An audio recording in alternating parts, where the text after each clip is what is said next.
सर्वांना नमस्कार. Rudra Damini love स्टोरीचे 66 episode यापूर्वीच अपलोड केलेले आहेत. कृपया ते सगळे एपिसोड ऐकण्यासाठी आपल्या चॅनलला भेट द्यावी. दामिनीनं पद्मिनीला विशालच्या शेजारी बसवलं आणि पद्मिनी पाठी मागे पाहिलं आणि तिथूनच हसून म्हणाली, नमस्कार आई. नमस्कार बाबा. आणि विशालची आई म्हणाली, सुखी राहा बाळा. किती गोड आहेस ग तू. आणि तुझा आवाजही खूप छान आहे. आणि तुझे केस ते तर किती सुंदर आहेत. आजकालच्या मुली कुठे इतके लांब केस ठेवतात. आता आईने तर तिथेच पद्मिनीचं कौतुक सुरू केलं होतं.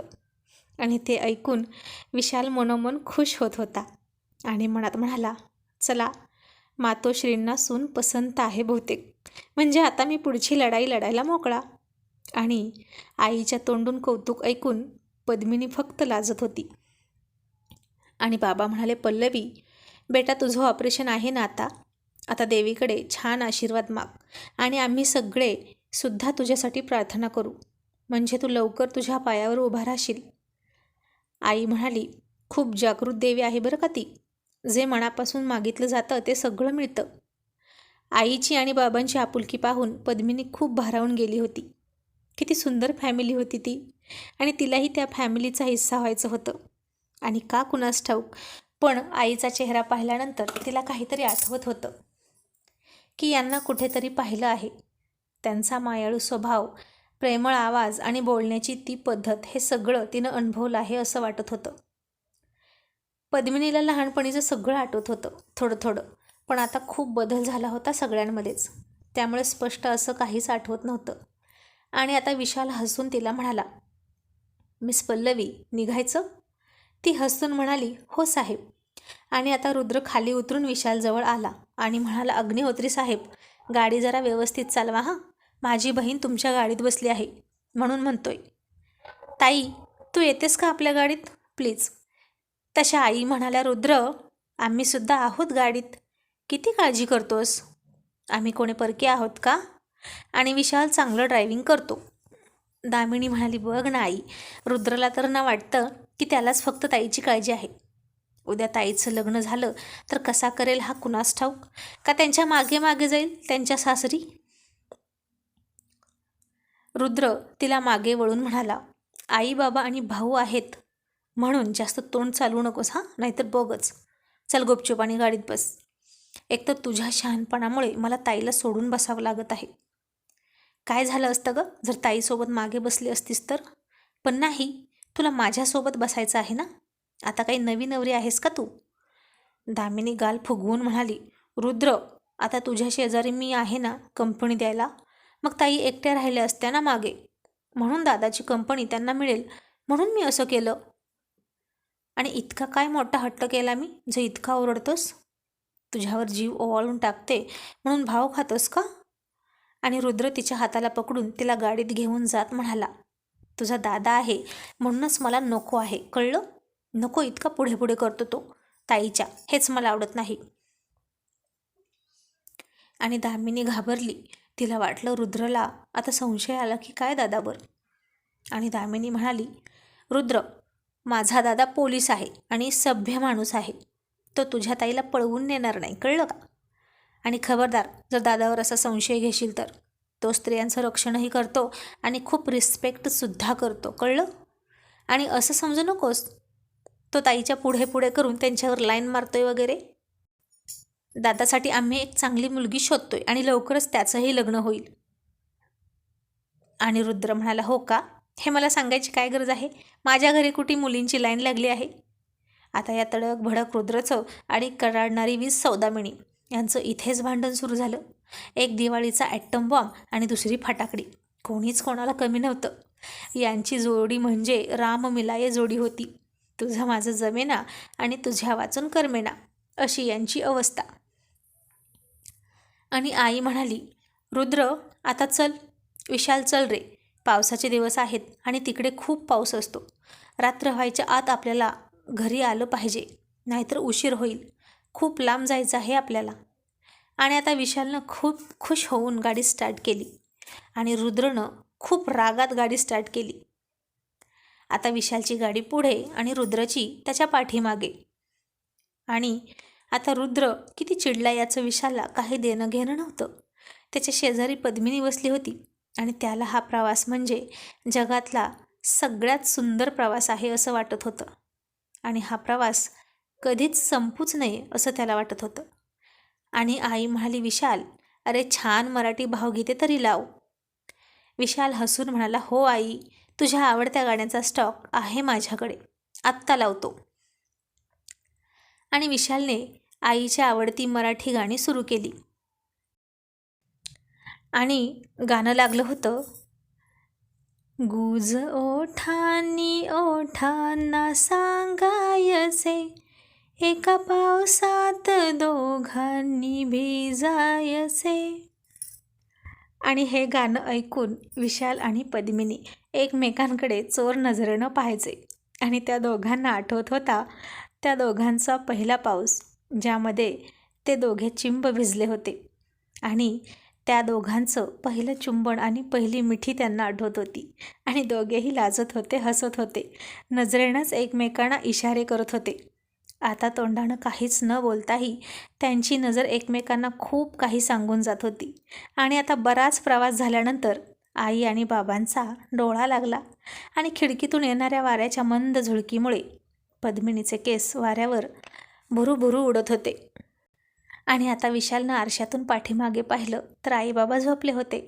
आणि त्यानं न राहून तिच्या चेहऱ्यावर येणारे तिचे केस अलगद बाजूला केले आणि ती लाजून हसायला लागली. त्याच्या बोटाच्या स्पर्शानं तिच्या अंगावर रोमांच फुलायला सुरुवात झाली. आणि आता विशालनं सरळ तिच्या मांडीवरच हात ठेवला. तसं पद्मिनीच्या पोटात खड्डा, हृदयात जोरात धडकी आणि मांड्यांमध्ये सळसळ असं सगळं एकाच वेळी तिला जाणवायला लागलं. आणि पायाच्या नखापासून त्या डोक्याच्या केसांपर्यंत फक्त प्रणय लहरी उसळायला लागल्या. ते वातावरण इतकं धुंद आणि रोमॅन्टिक झालं होतं की आता त्यानं मिठी मारल्याशिवाय तिच्या या भावना तिला कंट्रोल होणार नव्हत्या. पण आता ते शक्य नाही हे तिला माहीत होतं. आणि तिने त्याचा हात उचलला आणि स्वतःच्या हातात घेऊन घट्ट दाबला आणि तिच्या शरीरात लागलेला वणवा शांत करण्याचा प्रयत्न केला. आणि विशालनं सुद्धा तिच्या बोटात बोटं गुंफली आणि तिचा हात घट्ट दाबला. आणि तिच्या प्रणय भावना शांत होण्याऐवजी आणखीन जास्त उसळायला लागल्या, समुद्रात जशा उंच उंच लाटा उसळतात तशा. आणि पद्मिनी हळूच म्हणाली, साहेब, नका ना असं करू, मला कसं तरीच होतंय. आणि विशाल हसून म्हणाला, त्या कसं तरी होण्यावर औषध आहे माझ्याकडे मिस पल्लवी. आणि एकदा का ते औषध घेतलं की मग तुम्हाला हे कसं तरी कधीच होणार नाही. ती म्हणाली, काय काय औषध आहे? आणि विशालनं पुन्हा तिच्या मांडीवर हात ठेवला. पुन्हा तिच्या मांडीत सळसळ, पोटात खड्डा आणि हृदयात धडकी भरली. आणि त्याला काय म्हणायचं होतं हे तिला कळलं. तिने पुन्हा त्याचा हातात हात घेतला आणि दोन्ही हातांनी घट्ट दाबला आणि म्हणाली, ईश, हे औषध आता नाही चालणार, आधी लग्न तरी होऊ द्या. आणि आई बाबा उठले तर काय होईल माहीत आहे ना. नका ना असं करू, तुम्ही लक्ष द्या बरं ड्रायव्हिंगकडे. विशाल म्हणाला, तुम्हाला सुद्धा तुमच्या भावासारखं माझ्या ड्रायव्हिंगवर संशय आहे की काय? पद्मिनी म्हणाली, मी असं कुठं म्हणाले, पण ड्रायव्हिंग करताना ड्रायव्हरने जास्त बोलू नये आणि इकडे तिकडे पाहूसुद्धा नये, सरळ समोर पाहावं. विशाल म्हणाला, आणि ड्रायव्हर शेजारी इतकी सुंदर मुलगी बसली असेल, जणू काही स्वर्गातली अप्सरा. मग ड्रायव्हरने काय करायचं? त्याचं तर लक्ष जाणारच ना, त्यात त्या बिचाऱ्या ड्रायव्हरचा काय दोष?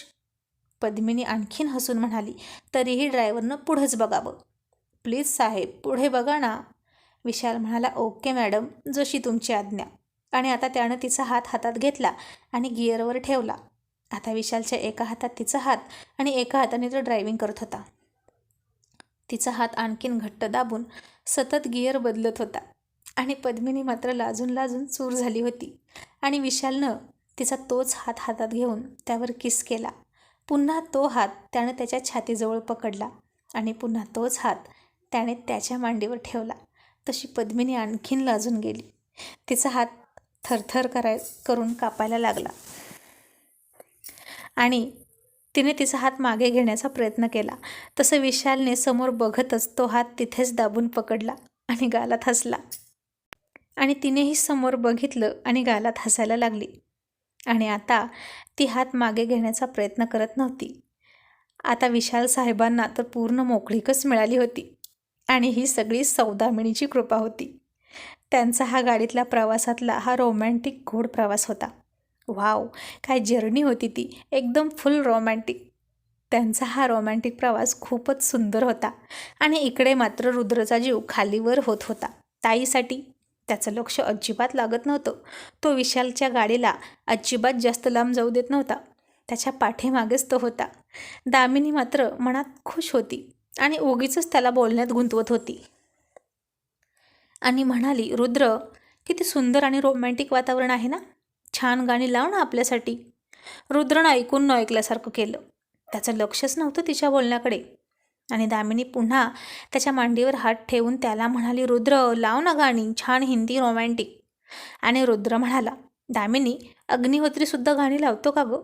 कोणती गाणी लावली असतील त्यानं? आणि दामिनी चिडून म्हणाली, भीगे ओठ तेरे, प्यासा दिल मेरा. आणि रुद्रानं चमकून तिच्याकडे बघितलं आणि ओरडून म्हणाला, काय इतकं घाणेरडं गाणं लावणार तो, तेही ताईसमोर? दामिनी म्हणाली, मूर्ख कुठला, बायको शेजारी आहे आणि याला मेहुण्याची आठवण येते. रुद्र, अनरोमॅन्टिक माझा दादा नाही, तू आहेस. आणि आई बाबा गाडीत असल्यावर दादा नेहमी मराठी भावगीतच लावतो, शांत आणि सुसंस्कृत, समजलं? आणि रुद्र थोडा रिलॅक्स झाला आणि म्हणाला, बायको तर सारखी माझा दादा करून थकत नाही, मग मलाही त्याचीच आठवण येईल ना. आणि ती म्हणाली, माझा नवरा, माझा रुद्र म्हणून थकले ना आता, पण तू माझी ताई असा जपच करतोस तर मी काय करू?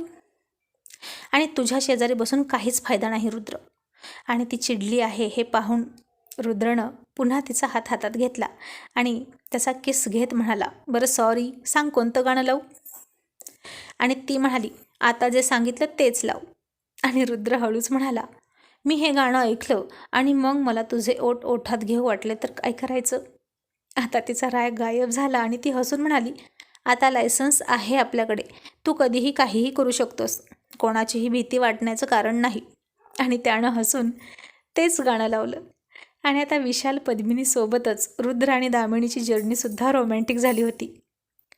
बोलण्यामध्ये आणि वाक्चातुर्यात नंबर 1 असलेल्या ॲडव्होकेट दामिनी जास्त काळ कोणाला नाराज राहू देतच नाहीत. त्यांच्यावर साम दाम दंडभेद वापरून ती लगेच राग घालवून टाकायची समोरच्याचा. आणि मग नवरा काय चीज होता? तिच्यासमोर काहीच नाही. या कोपिष्ट रुद्रस्वामीला कसा वश करायचा हे तिला चांगलं जमत होतं. आता विशाल आणि पद्मिनी तसेच हातात हात घेऊन बसले होते. तिचा हात अजूनही त्याच्याच मांडीवर होता. आणि मग काही वेळाने बाबा उठले आणि म्हणाले, विशाल, नाश्ता करूया, सगळ्यांनाच भूक लागली असेल, चांगलं हॉटेल बघून गाडी थांबव. तसा पद्मिनीनं तिचा हात मागे घेतला आणि विशाल म्हणाला, हो बाबा. आणि विशालनं रुद्रला कॉल केला आणि म्हणाला, पुढे हॉटेलमध्ये थांबायचं आहे, माझ्या मागे गाडी घे. छानसं हॉटेल बघून मग सगळेच थांबले. आई बाबा उतरले आणि विशाल उतरून पद्मिनीच्या बाजूला आला. त्यानं दरवाजा उघडला आणि तिला खाली उतरून घेणार इतक्यात पटकन घाईघाईत रुद्र उतरला. पद्मिनीजवळ आला आणि विशालला पाठीमागे सरकवून त्यानं पद्मिनीला व्यवस्थित खाली उतरवली आणि तिला पकडून हाताला हॉटेलमध्ये नेऊन बसवली. विशालचं मन थोडं खट्टू झालं. मग सगळे फ्रेश झाले, नाश्ता केला आणि पुन्हा ताजेतवाने होऊन प्रवासाला लागले. आताही रुद्र पद्मिनीला म्हणाला, ताई, तू आपल्या गाडीत बसतेस का? पद्मिनी म्हणाली, नको रुद्र, काळजी करू नकोस, मी ठीक आहे. तू आणि दामिनी तुमचा प्रवास एन्जॉय करा, उगीच माझ्यामुळे अडचण नको तुम्हा दोघांना. हो ना दामिनी? आणि दामिनी लाजून हसली.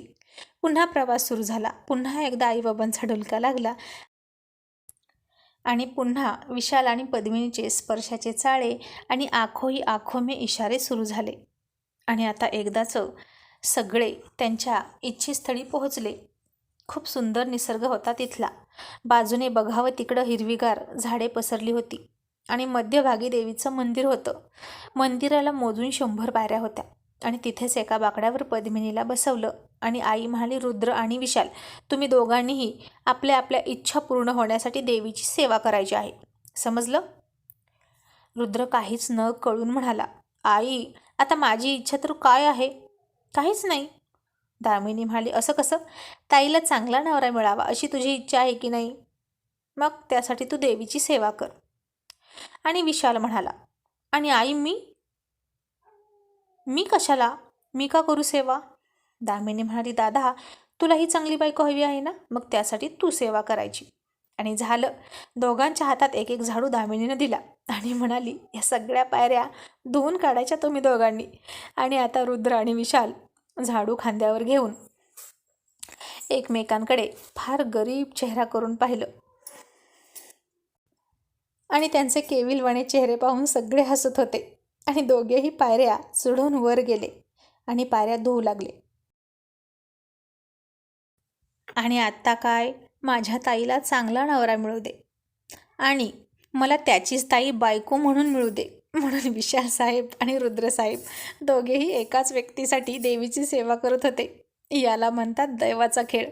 दुसरं काय, तो कधी कुणाला कळला आहे का? कुणालाच नाही कळला. आणि रुद्र विशालला म्हणाला, अग्निहोत्री साहेब, अंगावर पाणी काय झाडताय? जरा तिकडे बघा ना, तिकडे माती दिसते, ती झाडा.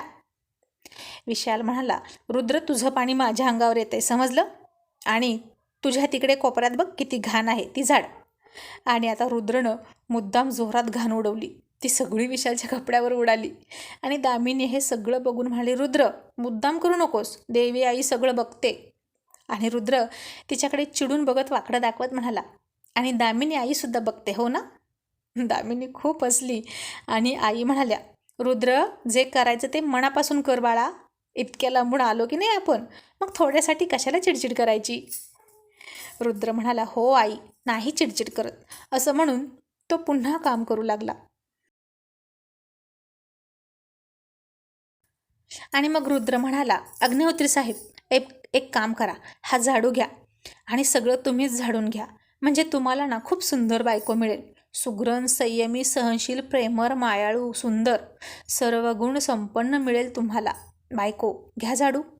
आणि विशाल म्हणाला, रुद्र तूच माझा झाडू घे आणि हे सगळं झाडून घे, म्हणजे हे सगळे गुण दामिनीमध्ये येतील आणि ती तुझ्यावर जरा कमी दादागिरी करेल. रुद्र म्हणाला, म्हणजे तुम्हाला समजतंय ना की तुमची बहीण माझ्यावर दादागिरी करते? विशाल म्हणाला, त्यात न समजणे इतकं काय आहे? माझी बहीण आहेच वाघीण. मी तिचा दादा असून ती माझ्यावर दादागिरी करते, मग तुझं तर सोडूनच दे. आणि हे ऐकून विशाल आणि रुद्र दोघे हसत होते. आणि आता पद्मिनी आणि दामिनीनं एकमेकींकडे खूपच चकित होऊन पाहिलं की आज एक चंद्र आणि एक सूर्य एकत्रच कसे काय उगवले. पण चला, जे आहे ते चांगलं आहे.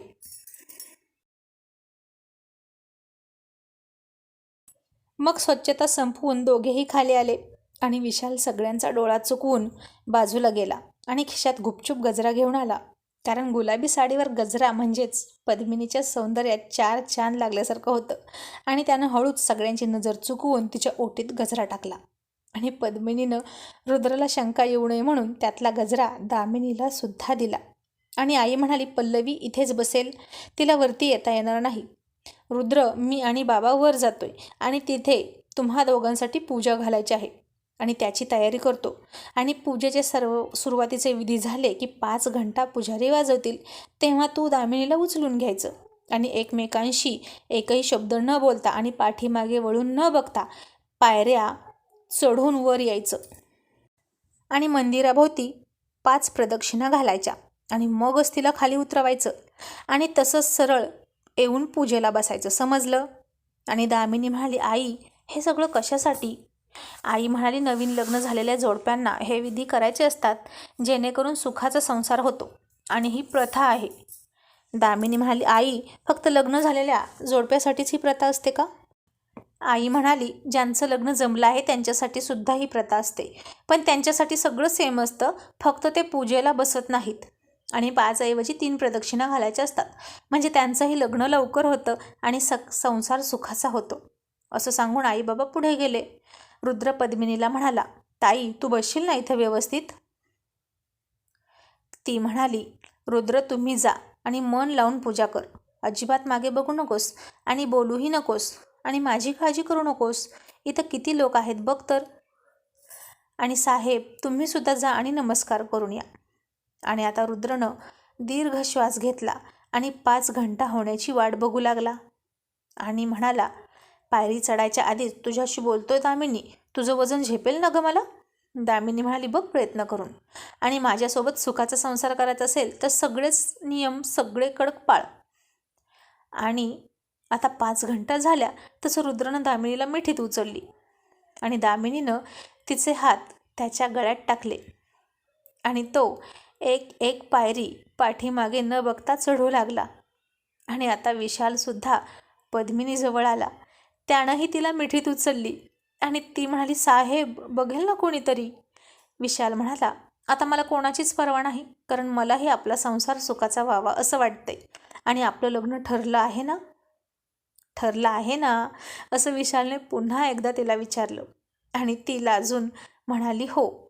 विशाल म्हणाला, मग झालं तर मीही तुम्हाला मिठीत घेऊन 100 पायऱ्या चढणार आणि 3 प्रदक्षिणा पूर्ण करणार. आता पद्मिनीनं लाजून तिचे हात त्याच्या गळ्यात टाकले आणि मग तोही एक एक पायरी तिच्या डोळ्यात डोळे घालून चढू लागला. आता काय होईल पुढे कोणी सांगू शकतं का? कमेंट्स करून तुमचे विचार शेअर करा. थँक्यू.